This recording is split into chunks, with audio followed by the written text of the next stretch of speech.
பொன்மணிக்கு கோபம் வந்தா மின்னும் பனி பூவு. எவ்வளவு ஏமாந்தவ காதுல பூ வச்சிருப்பா, அவகிட்ட போய் சொல்லு. சிந்துதடி முத்து மழை பூவு. அடடா, என் கவியரசர் கம்பா. உன் பொன்னுடம்பில் ஈரம் பட வந்து விடும் நோவு. ஆடு நனைதேன்னு ஓனாய் அழுதுதா. கோபமே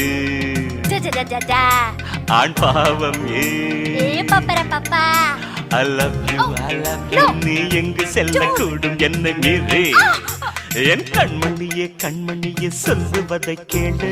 கேட்க முடியாது, போய் தொலைறியா? ஐயோ, என் பொன்மணிக்கு கோபம் வந்த மின்னும் பனி பூவு. அதே பழைய பல்லவிய திருப்பி சொல்லாத, போயா.